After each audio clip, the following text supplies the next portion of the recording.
안녕하세요, 여러분들. 안녕하세요.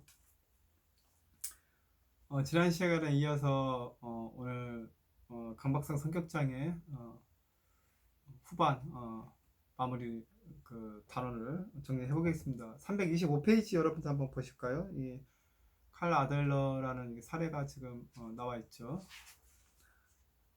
근데 이 사례에서 특징적으로 볼 거는 이 사람이 관계보다는 물질적인 가치에 우선순위를 둔다고 했고, 중요한 말이죠. 뒤에 계속 나옵니다. 강박성 성격장애 가진 사람이 관계, 사회적 관계가 됐든 뭐 가족 관계가 됐든 관계보다는 물질을 중요시한다.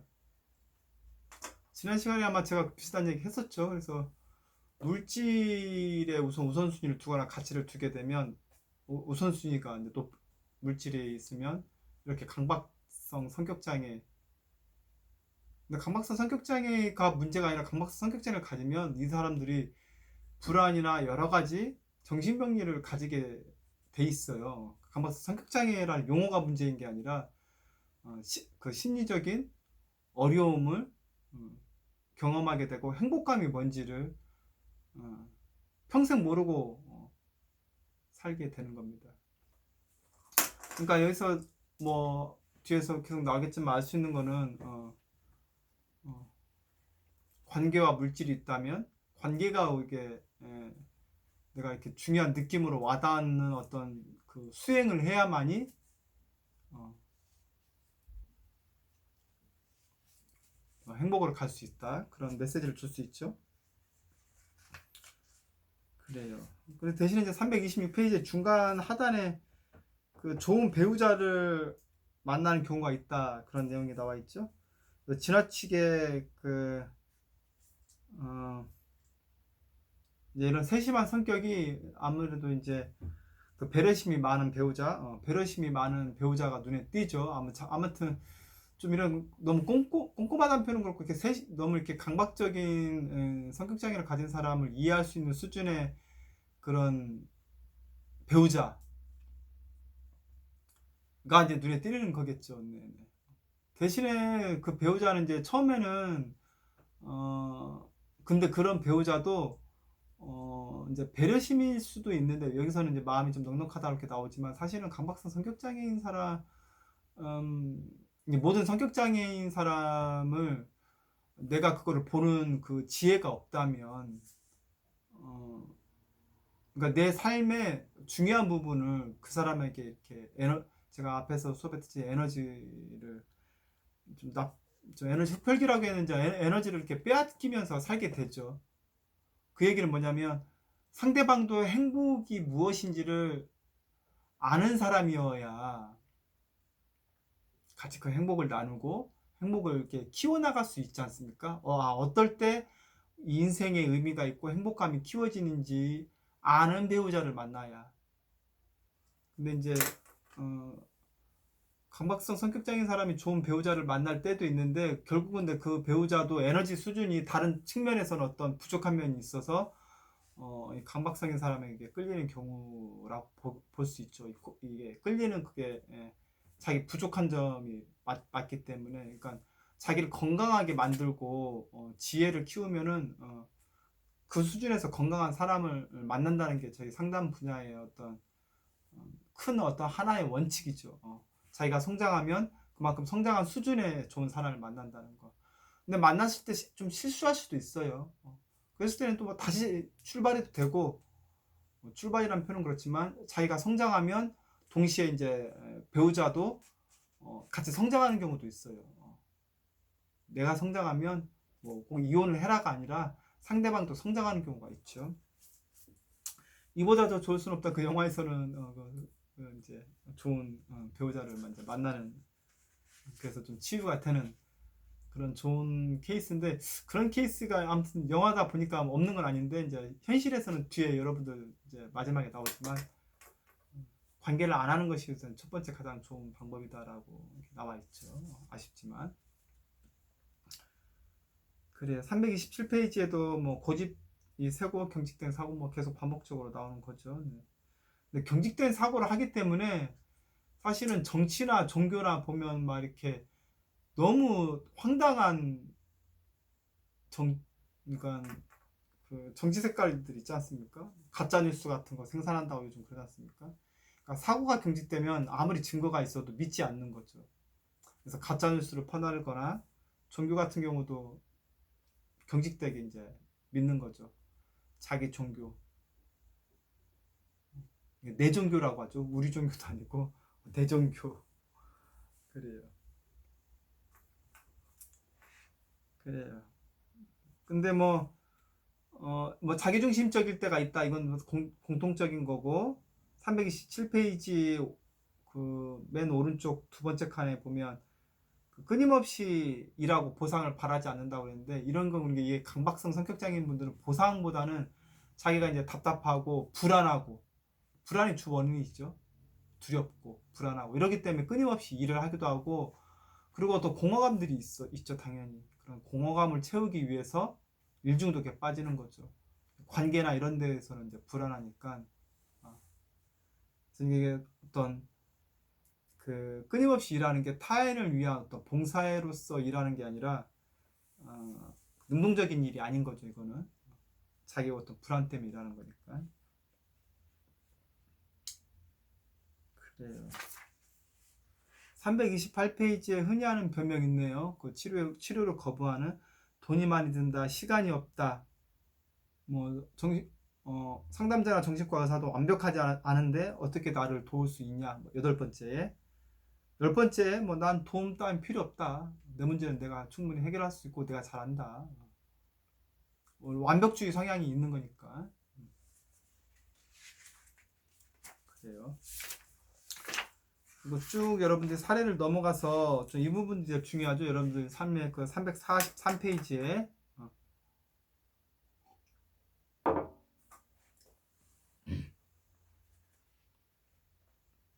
그 배우자라든가 상사라든가 고객, 강박성 성격장애가 있는 사람 이 세 가지 사례에 대해서 나오는데 이 교재가 참 이런 그 시사점을 주는 것이 참 좋은 교재죠. 이런 내용이 사례가 나오고 그다음에 이런 다른 사례를 점검해 볼 수 있게 해서 다른 책에서 이렇게 나온 책은 제가 못 본 것 같아요. 처음 보는 것 같아요. 강박성 성격장애를 가진 사람의 배우자가 처음에 교제할 때는 이게 이상화한다. 두 번째 단계는 이제 의심한다. 그 다음 단계는 이제 좀 실망하는 거겠죠. 그 의심을 내가 확실하고 이제 실망하는 단계겠죠. 실망하는 단계에서 이제 보통은 이제 대다수는 그냥 그걸 받아들이기는 어려워요. 내 남편이나 내 아내가 이런 성격장애 문제가 있다는 걸 인정하기 어렵다고 그랬습니다. 인정하게 되면 이제 그런 게 있으니까. 근데 이제 인정이 되더라도 이제 어쩔 수 없이 막 이렇게 사는. 근데 어쩔 수 없이라기보다는 누구 한 편이라도 계속 수행을 하고 지혜를 키워나가면 한쪽이 변화되니까. 우리는 이제 상담자들은 가족 치료인분들은 가족 전체를 치료하지만 개인 상담은 그러지 않습니까? 한 개인이 변화하면 다른 사람한테 그 영향력을 줄 수 있으니까. 그래서 저도 개인 치료, 가족 치료를 못할 경우에는 개인 치료도 좋은 상담자 선생님에게 개인 치료 받는 거 중요하다고 생각합니다. 교제전은 이상화하는 거죠. 강박성인 사람들 좀 일처리도 완벽하게 하는 것 같고 성의 있고 그리고 막 이렇게 집중해서 막 장시간 막 이렇게 하고 보통 사람이 봤을 때는 꽤 그게 매력적이고 좋은 장점으로 보이죠. 그래서 이상화한다 그 말이에요. 성실하고 뭐 정직한 것 같고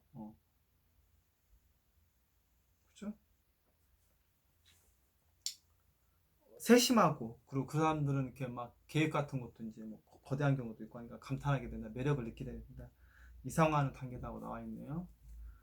그 다음에 이제 결혼하고 나면 이제 같이 이제 생활을 해보면 같이 살아보면 이제 의심이 생기는 단어가 나와 있는데 왜냐면 끊임없이 어떤 강박 성격 장애자분들이 어떤 그 완벽주의 성향 때문에 만족이 없어요. 만족이 없다는 얘기는 근데 만족이 없으면 여러분 생각해 보세요. 그게 행복하겠어요? 안 행복하겠어요? 여러분들 쉽게 얘기하면 근데 여러분들 이럴 수 있어요. 만족을 안 하면 내 이상을 어떻게 실현하느냐 오히려 반대예요. 내가 가진 것에 감사하면서 그 생생함을 가지고 살아가야 오히려 더 인생이 이렇게 더 이렇게 성장해 나가는 거지. 어떤 사람들은 그럴 수 있죠. 목표를 계속 높이 가져야 하지 않느냐. 그러니까, 이거는 좀 너무 깊이 있게 들어가니까 우선 무슨 말이냐면 만족을 모른다는 얘기는 행복감을 모르고 끊임없이 이제 불평 불만이 이제 생길 수 있겠죠.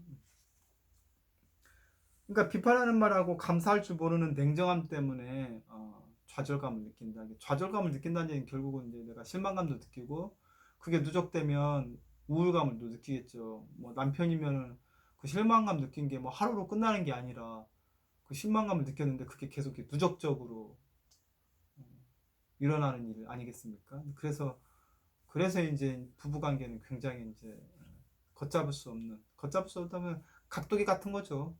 1도만 이렇게 벌어지면은 나중에 이렇게 시간이 이렇게 지나 보면은 엄청나게 많이 이렇게 벌어지는 원리가 되죠. 쌓이고 쌓여서 풀 수 없는 상태가 되죠. 그래서 이제 부부 치료가 또 필요한 거죠. 가족 치료 말고 부부 치료라고 하죠. 부부 상담. 배우자가 주로 이렇게 일에 몰두하기 때문에 상대방은 어떻겠습니까? 그 외로움과 어떤 분리된 느낌을 가지는 반면에 강박성 성격장애는 계속 막 이렇게 뭘 모아가니까 본인은 이제 만족할지 모르겠지만 상대방 배우자는 좀 외롭고 고립감을 느끼겠죠. 같이 그러니까 강박성 성격장애도 마찬가지로 이런 그 감정을 교감하는 그런 정서적인 것이 이제 고장이 났으니까 그 우리가 그 정서적인 측면은 여러분들 우리가 심리학과이긴 하지만 그거는 그 무엇으로도 이렇게 바꿀 수 없는 중요한 안 보이는데 중요한 삶의 동력이지 않습니까? 정서적인 충만함. 그렇죠?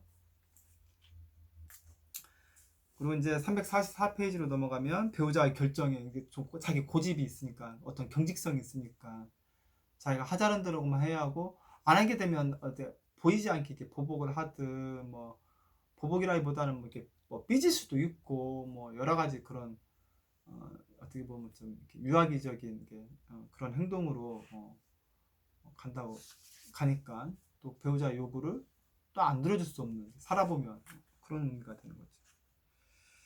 그러니까 상대방은 계속 이제 감정적, 신체적으로 피로감을 느끼고 사랑받지 못한다는 느낌을 가지게 된다.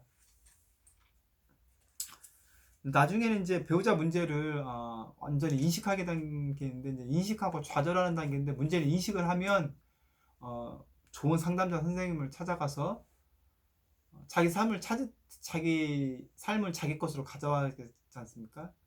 그러니까 강박성 성격장애인 사람에게 내주었던 삶을 내줬던 거죠. 왜냐면 그 사람 삶에 그 사람 결정에 따라갔다는 얘기는 내 삶을 내준 거죠. 다시 예, 내 주체적인 그러니까 앞에서 배운 나르시심 있죠. 자기애성 성격 장애하고는 완전히 다르죠. 자기 중심이 서 있는 것하고 자기 중심적으로 나르시스틱 사람하고는 극과 극이죠. 자기가 지혜롭고 건강해서 자기 내면적 지혜에 의해서 이렇게 행동하고 자기 내면의 목소리에서 다 결정을 할 수 있는 그런 지혜. 자기 것으로 가져와야 하는 거죠. 그래요. 그러니까 상대방이 경직된 사고방식을 가지고 있고 반대만 일삼고 통제하려는 사람이라는 걸 알게 되고 배우자가 냉혹하고 공격적이고 사랑이 없는 사람이라는 걸 알게 되고 자신의 문제를 받아들이지 않기 때문에 치료도 받으려고 하지 않고 이기적이고 자기 중심적인 사람. 당연히 그렇게 되면 자기 결정을 따른다는 얘기는 그 사람이 상대방을 배려를 안 한다는 의미니까 당연히 이기적이고 자기 중심적인 사람이죠. 그러니까 제가 자기 중심이라는 용어는 헷갈리지 마셔요. 자기가 이렇게 건강해서 자기 중심이 서 있다는 의미하고 이기적인 셀피시한 그런 의미하고 자기 중심이라는 단어는 똑같지만 맥락은 다르다는 거. 큰 실수일지 모른다는 생각에 이제 불안이 있을 수 있죠. 그러니까 어쩌면 지금 생각해 보면 여러분들이 처음에 그 매력을 느끼는 단계 내에서 잘 보면 사실은 내 삶을 내가 주체적으로 지혜를 가지고 성장하는, 자기가 그런 걸 잘 가지고 있는 사람이라면 그 사람을 볼 수 있는 눈이 있었을 것이고, 또 하나는 그게 그렇게 뭐 일 열심히 하고 모르겠어요. 이게 그러니까 사람마다 매력을 느끼는 포인트는 다른데, 이제 아무래도 이제 성숙하고 이제 그 마음이 따뜻하고 깊은 사람 있죠. 마음이 따뜻하고 마음이 깊은 사람, 이제 이런 거에 매력을 느끼는 것이 그 마음이 통하는 거죠. 근데 이제 일 중심이고 그런 게 매력으로 느끼면 아무래도 이제, 그리고 막 결정권이 막 리더십 있어가지고 확확 결정을 해서 딱딱 이렇게 하니까 그게 매력일지 몰라도, 결국은 내가 그게 매력으로 봤다는 얘기는 내가 내 결정권을 그 사람에게 뭐 연애 시절부터 내주었을 가능성이 있는 거죠. 그 사람이 뭐 식당도 다 알아놓고, 근데 알고 보니까 뭐 다 나도 마음에 들고, 근데 어쨌든 내가 결정하기보다 항상 상대방이 결정하는 게 편하고 좋았어. 근데 그렇게 살아왔다면 그게 어쩌면 내가 결정하는 것에 대한 어떤 책임이나 자유가 없었던 그런 의미를 줄 수도 있습니다. 자유란 무엇인가? 자유는 그러니까 결국은 내가 책임감을 가지고 내가 무언가에 끌려다니지 않는 것, 다른 사람에도 끌려다니지 않고 물질에도 끌려다니지 않고 내 욕망에도 끌려다니지 않는 게 그게 자유지 않습니까?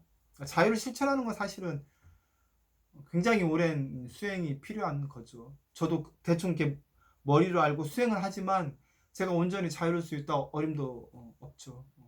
저도 자유롭게 사는 그런 건강한 상담자가 되려고 노력하는 어떤 과정에 이렇게 있는 사람일 뿐인 거죠. 저도 어떤 물질이나 뭐 이런 것부터 완전히 자유롭지 않지 않습니까? 저 역시도.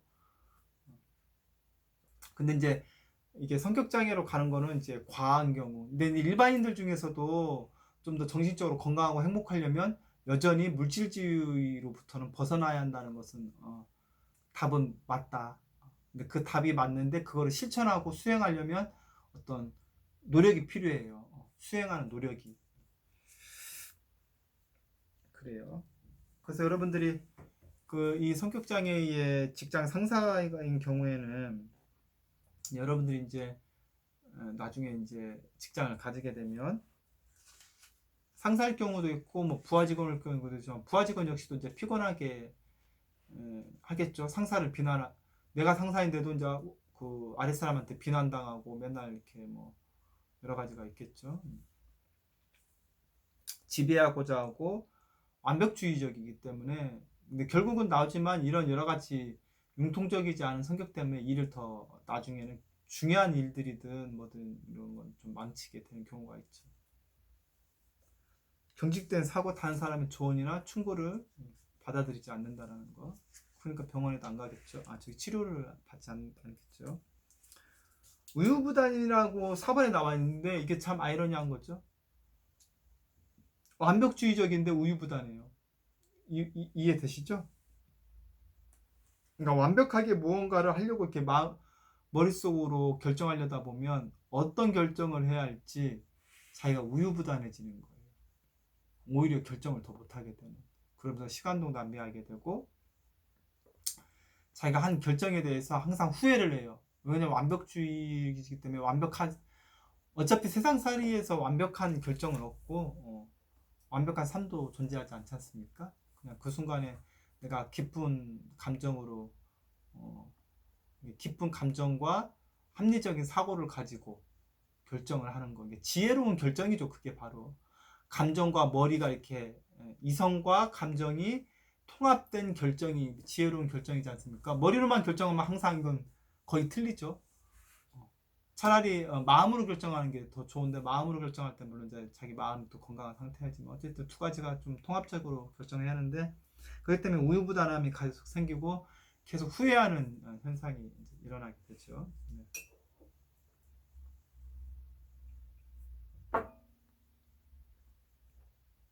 그리고 이제 7번의 구두쇠, 고집이 세고 독점적이다. 계속 반복적으로 나오는 얘기네요. 좋은 정보나 자원을 공유하지 않고 냉정하다. 냉정하기 때문에 타인을 인정하지 않고 뭐 칭찬할 줄도 모르고 인색하고 구두쇠 느낌이 있죠. 그리고 연결되죠. 그래서 12번에 비판적이어서 다른 사람의 이렇게 실수를 찾는 게 빠르다. 완벽주의적이기 때문에 다른 사람이 이렇게 뭐든지 이렇게 잘 못한 거에 대해서 좀 단점에 이렇게 허점이 빨리 가는. 그러니까 이게 다른 사람에게 또는 세상에게 이렇게 비판적이라는 얘기는 비판하는 순간 어때요? 여러분도 한번 생각해 보세요. 다른 사람이나 세상을 비판할 때 그 마음이 어떤 마음인지.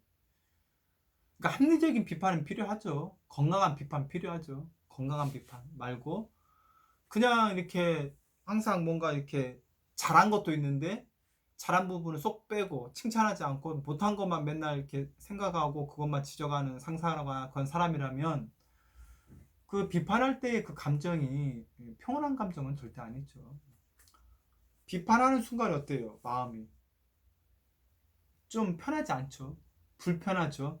그리고 독선적이고 냉소적이 되죠. 그런 마음의 상태가 주로 많다는 얘기죠. 비판적이라는 얘기. 그러면 그런 냉소적이고 차가운 마음의 상태인 사람이 행복감에 반대 있는 마음이잖아요. 이해되시죠, 여러분들? 그러니까 내가 타인 비판적일 때에는 내가 마음이 이렇게 평온한지를 점검을 해볼 필요가 있어요. 그렇다면 가급적이면 거기에서 이게 방향을 틀 수 있는 자기 그 깨달음과 수행이 또 필요한 거죠. 비판적인 것에서 어때요? 자기 자신에게도 괜찮은 사람이고 다른 사람도 계속 장점이 있는 걸 발견할 수 있는 사람이라는 거죠. 그러니까 타인에게 비판적인 사람은 자기 자신한테도 굉장히 비판적인 가능성이 커요. 그러니까 자기 허용적이고 자기 수용을 잘해야 다른 사람도 수용할 수 있는 건 똑같은 거죠. 원리가 그래요. 자기 수용적인 사람이 타인 수용도 잘해요. 잘 되죠. 잘하는 게 아니라 잘 되죠. 타인 수용이. 자기 자신에 대한 이해심과 사랑과 따뜻함이 자기 자신에게 많고 자기 스스로를 이해할 수 있는 사람이 타인의 입장도 잘 이해하는 거죠. 그건 뭐 잘 아시는 여러분들이 바라고 생각합니다. 그래요. 그리고 뭐 부하직을 좀 게으르면 분노에 사로잡힌다. 네. 아 그래요. 일을 좀 못할 수도 있는데 어쨌든 분노에 사로잡힌답니다. 계속 어쨌든 그 마음 상태가 건강할 수가 없겠죠. 비생산적이고 자기중심적이고 회의적이고 회의적이라는 얘기는 항상 이렇게 비판적인 생각, 부정적인 생각, 결과를 생각한다는 거죠. 항상 결핍을 느낌, 당연하죠. 완벽하지 않기 때문에. 그래서 직장에서는 결국은 항상 결핍을 느끼기 때문에 부하 직원들은 항상 이렇게 뭐 소위 막 이렇게 쪼인다고 할 수도 있겠죠. 압박감을 주고 뭐 또 해왔는데 더 완벽하게 해오라고 하고 계속 더 충만감이 없죠. 이런 항상 불평과 불만이 있으면 도대체 언제 그 충만한 느낌 있잖아. 따뜻한 느낌, 가벼운 느낌, 기분 좋은 느낌. 그런 거를 느낄 새가 없겠네요. 그렇죠? 그러면 아무래도 이제 병리로 빠지는 거죠. 불행하다고 그랬네요. 자신과 다른 사람에게서 삶의 재미와 기쁨을 느끼지 못한다. 자신이라고도 나와 있잖아요. 그죠? 자신한테도 삶의 재미와 기쁨을 느끼지 못하는 거죠. 원래는 그 삶의 기쁨과 재미는 당연히 자기 자신으로부터 출발하는 거니까 자기가 그걸 느낄 수 있어야 다른 사람과도 나눌 수 있고 줄 수 있잖아요. 물론 다른 사람한테 느끼는 것도 있지만 원초적으로는 원래는 우리가 자기 그 수행을 통해서 행복감을 이렇게 생산해낼 수 있는 사람이 되어야 다른 사람에게 그 행복감을 전달할 수가 있죠. 말로 표현할 수 있고, 그렇죠? 전달할 수 있죠. 표정이 됐든 말이 됐든 느낌이 됐든. 그래서 불행하다는 건 얘기고, 그러다면 고립이 되고 이러한 결과를 무능력해짐. 상사가 무능력하다. 사람들이 별로 좋아하지 않겠죠. 주변에 사람들이 없겠죠. 드물게 있다면 이제 결국은 이제 그런 사람들끼리 모이죠. 막 이렇게 권력이나 승진이나 뭐 아부해야 할 사람들로 이제 그 사람들 주변에 모여 있겠죠. 근데 결국은 그 사람이 이제 힘이 떨어지거나 뭐 문제가 발생할 때는 이제 마찬가지로 이렇게 떨어져 나가는 거겠죠. 관계라는 거는 우리가 마음으로 관계하는 건데 그 사람의 권력이나 명예나 힘이나 돈이나 그죠? 물질적인 것과 어떤 그런 그 진정성이 있는 게 아닌 그 외적인 거로 관계를 맺었다고 하면 그 관계는 역시 병리를 일으키는 관계이죠. 내가 또 그걸 추구하는 사람이면 행복할 수가 또 없죠. 그러니까 이런 행복을 추구하는 우리가 이 정신병리 이 성격장애 우리가 배우는 이유는, 그리고 제가 이게 상담자이지만 결국 우리가 행복하게 지혜롭게 잘 살다가 또 다른 어쨌든 현생만 얘기하자면 지금의 삶에서 진짜 인간답게 사는 것이 무엇인지를 탐구해서 그거를 실천하기 위해 노력해서 그 삶을 지향하는 게 우리 공부의 목표 아니겠습니까? 여러분들이 이런 성격장애를 공부하면서 이런 정신병리가 있구나, 어떤 지식을 쌓는 제가 이 수업이 아니라 여러분들에게 바라는 거는 이런 정신병리가 있으니까 혹시 나한테도 이제 나나 누구 주변에 그런 사람이 있다면 여기로부터 우리가 이렇게 조금 방향을 틀어서 행복감이 무엇인지를 이렇게 깨닫는 것, 그리고 수행을 해나가는 것. 그러니까 수행이란 말은 이제 자기 치료죠. 상담에서 얘기하는 자가치유죠. 그런 자기 치유를 해나갈 수 있는 그런 길로 방향을 바꿔야 하는 것이죠. 그래서 그러기 위해서 이 수업을 우리가 하는 목적이죠. 그죠? 이 수업이 무슨 뭐 자격증 따서 취업자에서 돈 잘 벌려고 하는 거다, 이렇게 되면 이제 이거는 저희 상담학의 본질과 이제 이거 거리가 근데 그런 경우도 있죠. 이제 그런 경우는 이제 상담자를 이제 직업인이라고 이제 얘기하는 직업적인 상담자도 있는 거죠. 뭐든 뭐 성직자도 직업으로 할 수 있고 상담자도 직업으로 할 수 있고 선생님도 직업으로 할 수 있지 않습니까? 직업으로서의 선생님하고 학생들에 대한 그 사랑을, 학생들이 잘 되길 행복하길 바라는 마음으로 선생님을 꿈꾸는 그 학생하고, 그렇죠, 길이 다르잖아요. 선생님이 공무원이니까 안정적이니까 나 선생님을 할 거야 하고, 그죠? 근데 누가 행복한지는 여러분들이 다 아실 거예요. 다 보세요 한번. 세상 이미 먼저 살았던 사람, 미리 취직한 사람, 뭐 공무원이 됐든, 여러분들 어머니 아버지도 미안한 얘기인데 뭐 재산이 훨씬 많으실 거 아니에요. 재산이 많든 적든.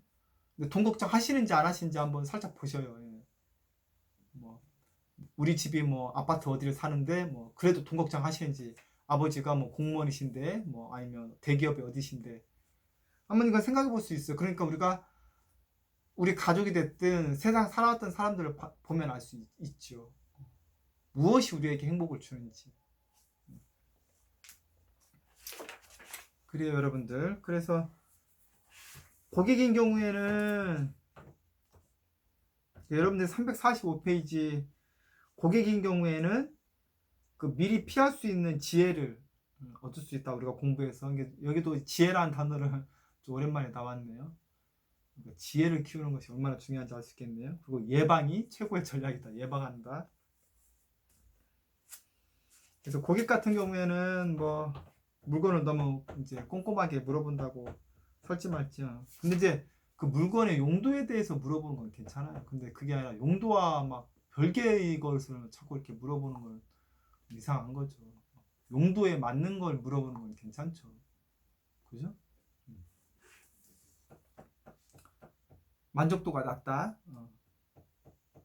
완벽주의니까 소송을 일삼는다.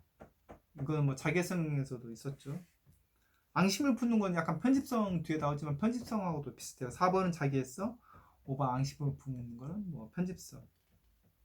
그래서 고발하거나 소비자단체 지속적으로 문제를 제기한다. 그러니까 이 소비자단체도 좋은 일을 하는 곳이지만 그건 좀 어떻게 보면은 좀 과한 경우도 있는 거죠. 그러니까 이런 경우가 그 이제 자기애성이 이제 고객인 경우에는 앞에서 막 그 백화점에서 갑질하고 직원한테 뭐 무릎을 꿇게 하고 그 막 사건 나오지 않습니까?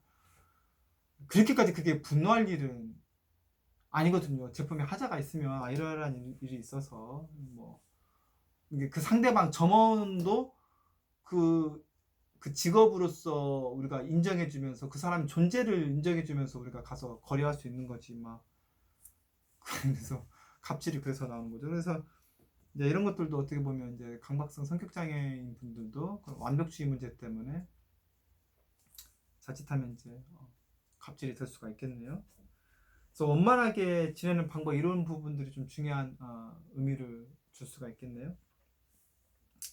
1번에 힘겨루기를 피하는 것이 좋다. 그래서 뒤에 마지막 마무리에 나오는데, 그러니까 그 상대방이 물러설 때까지 심하게 싸우든지 아니면 모든 주도권을 그 사람에게 넘겨주고 조용하게 살든지 두 가지밖에 없다고 그래요. 강박성 성격장애. 근데 물러설 때까지 심하게 싸우는 건 너무 에너지를 소모하는 거예요. 우리가 인생을. 왜냐면 이 사람들하고는 오래 걸리거든요. 웬만한 권력에는 뭐 잘 그러니까. 그리고 그러니까 너무 소모적이다. 그리고 싸우는 것도 불행하다. 근데 주도권을 넘겨주고 조용히 산다? 아까 뭐 부부 사례도 나왔지만 결정권을 다 줘버린다?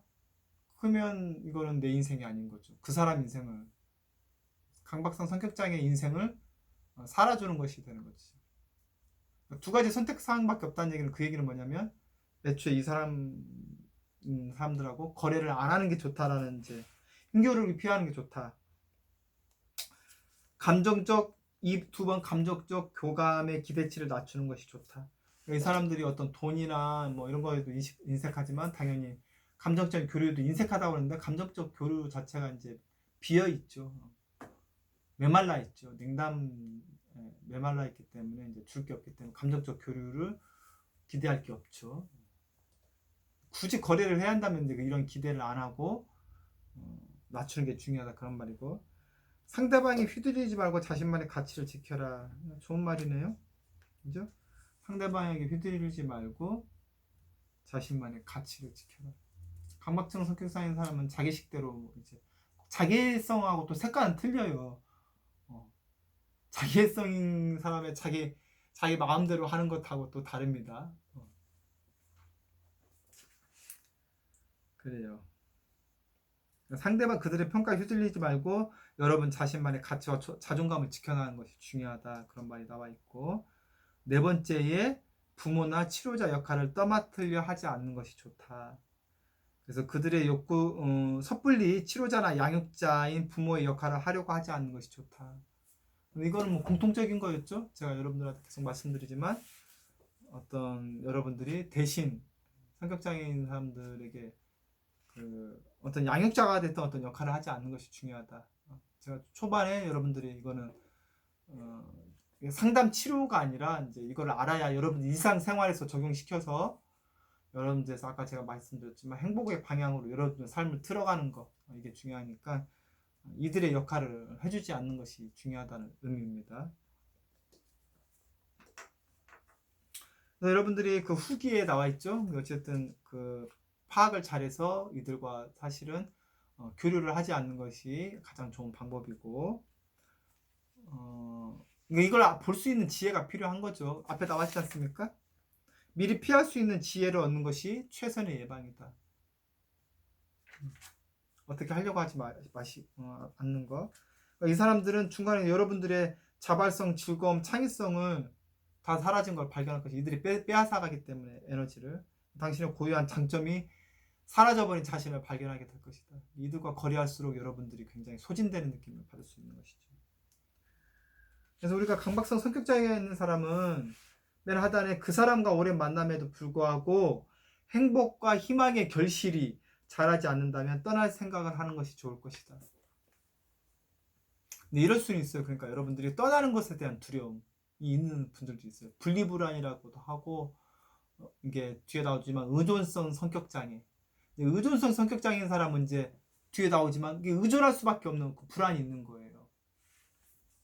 그러니까 그 두 사람끼리 이렇게 만나서 건강하지 않은 그 관계를 계속 이어나가는 거죠. 떠난다는 거는 굉장히 두렵지만 내가 그만큼 힘을 키워야 한다는 얘기예요. 자유와 지혜와 어떤 성장하는 용기. 우리가 만나던 사람, 연인일 수도 있고 아니면 결혼해서는 부부일 수도 있고, 아니면 내가 자녀이거나 내가 부모일 수도 있어요. 자녀를 떠나보내야 하는 것도 얼마나 마음이, 그러니까 자녀랑 분리하는 거죠. 근데 가족 치료에서는 그걸 건강한 경계라고 얘기하죠. 건강한 경계는 자녀와 부모 사이에 경계가 있어야 하고, 부부 사이에 경계가 있어야 하고, 그렇죠? 그리고 내 형제 간의 경계가 있어야 하고, 경직된 말고 건강한 경계선이라고 가족 치료에서 이야기하죠. 가족 치료를 배우신 분들은 용어를 들어보시겠지만, 그러니까 떠난다는 의미는 떠날 생각을 하는 것이 좋겠지만 두려워서 못 떠나시는 분도 계시겠지만, 알게 되면 내가 용기를 잘 길러서 지혜와 용기와 나를 성장시켜서 바로는 못 떠나죠. 뭐 두렵죠. 근데 그거를 이제 키워서 떠날 준비를 하는 거죠. 그것이 차라리 떠나서 건강한 사람을 만나는 것이. 근데 여러분들이 이제 제가 방금 뭐 건강한 그 가족 이야기를 했지만, 가족일지라도 가족이면은 이제 떠나는 게 두렵지만, 떠났다 해서 가족을 버린다는 의미는 아니에요. 건강하다는 의미는 그 사람의 아픔이나 이런 성격 장애 가지고 있는 걸 우리가 이해할 수 있는 거죠. 그래서 도와줄 수 있는 부분 도와주는 거죠. 양육자의 역할을 하는 게 아니라 부모나 내가 형제임에도 불구하고 뭐 내 동생이나 내 형이 뭐 이런 강박성 성격 장애일 수도 있잖아요. 근데 내가 형제로서 막 이렇게 책임지려고 한다거나 그게 아니라 도와줄 수는 있죠. 뭐 치료적 장면이나 치료로 이렇게 좀 도와준다거나 뭐 치료를 할 수 있게. 아무튼 그런 의미인 거지. 뭐 형제 역할, 부모 역할, 자녀 역할을 이렇게 떠맡는 거는 이 교재에서 얘기하지만, 음, 떠날 행복과 희망의 결실이 자라지 않는다면, 이게 자랄 수 있게 도와준다는 의미는 떠맡는 게 아니라 치료적 장면으로 보내시고, 여러분들은 그 여러 가지 그 건강한 거리를 두는 게 중요한 거죠. 근데 건강한 거리를 두기 위해서는 그냥 거리만 두는 게 아니라, 누가 책에서 거리를 두고 가는데 치료자가 거리를 두세요, 이게 중요한 게 아니라, 거리를 두고 안 두고도 누군가의 조언이지 않습니까? 자기 내면에서 내가 이 정도 거리를 두어야겠구나, 그리고 내가 어떻게 살아가야겠구나, 그렇죠? 내 행복감을 키워가기 위해서는 강박성 성격장애인 사람하고는, 만약에 가족일 경우에는 어떻게 관계를 맺고 어떤 선에서 적정한 경계를 유지하면서 그를 도와주면서도 내 자아를 어떻게 찾아갈 것인가, 내 행복을 찾아가는 거죠. 그러면 만약에 이게 누군가 친한 사람이든 가족이든 누가 있다면, 이 성격장애를 비추어 보면 이렇게 앞에서 계속 나와 있지만 물질의 추구 뭐 이런 것들 주된 특징이지 않습니까? 뭐, 부모님이 만약에 돌아가신다고 하면, 형제였다 그러면 부모님의 돌아가시 전에라든가 그 전후에 부모님이 얼마나 아플까라든가, 부모님 계시지 않았을 때의 어떤 내 마음이라든가, 물론 이제 부모님이 더 좋은 곳에 가실 수 있도록 좀 기쁘게 가실 수 있게 도와주는 게 중요하지만, 어쨌든 뭐 예를 들어 근데 강박성 성격장애는 뭐 부모님이 가시고 난 다음에 재산 분할을 어떻게 하고, 내가 뭐 재산을 내가 얼마큼 뭐 가져갈 수 있고, 뭐 부모님은 어디에 그 뭐 장례식장 같은 거는 뭐 어떻게 장례는 어떻게 하고, 뭐 이게 이런 거 뭐 이게 생각을 하지, 이제 부모님에 대한 부모님을 못 보는 거에 대한 어떤 뭐 아쉬움이라든가 혹은 슬픔이나 뭐 상심일 수도 있고, 대신에 또 부모님 좋은 거 갈 수 있게 따뜻한 마음을 내가 또 느낀다거나, 이제 이런 것과 관련이 없는 거. 예를 들면은 가족일 경우에, 근데 강박성 성격장애가 이게 다른 사람에게 그, 굉장히 고독감과 뭐 우울감이나 어떤 정신적으로 좋지 않은 영향을 주는 거죠. 근데 여러분들이 그런 유의할 원칙에서 보면, 그런 자신만의 가치를, 자신만의 행복을 찾아가라, 이 말이 참 크게 큰 줄기입니다. 그게 이제 여러분들이 지혜를 키우고 수행을 해나가는, 자기 훈련을 해나가는, 여러분들이 지금 심리학을 전공하고 있으니까 계속 자기 지혜와 훈련을 해나감으로써 여러분들의 평안과 행복과 희망을 계속 이렇게 키워 나가시는 것이죠. 그래요. 오늘 여러분들하고 지금 강박성 성격장애까지 마쳤는데, 또 혹시 제 설명 중에서 전달 중에서 조금 이해가 안 가시거나 아니면 조금 더 이렇게 알았으면 하는 부분이 있으시면 학습 Q&A 올려주시면 제가 또 나름 성실하게 나름 잘 답변을 드리도록